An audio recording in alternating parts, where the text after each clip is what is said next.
I'll just show you how to pair a mobile to the Bluetooth audio system in this Citroen C3 Picasso. The first thing we do is to switch on Bluetooth. So Bluetooth's on, then again we go to menu here.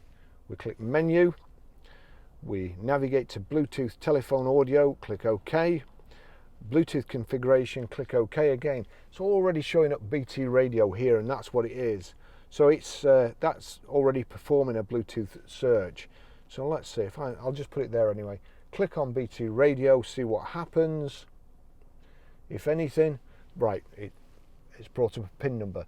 Now, this is where a lot of people get lost. They think there's a PIN number that you should put in, but you can put your own in. So 00000. The only reason I'm doing that is for ease of use. So I click pair there, and then it comes up, accept the pairing with Barry's iPhone 10, yes or no. So we click yes, and then we have to put the same code in here.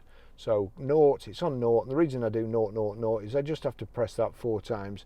There you go. Click the downward arrow, it goes to OK, click OK. Allow contacts and favourites to sync. Well, you would, but I don't allow. That's it paired.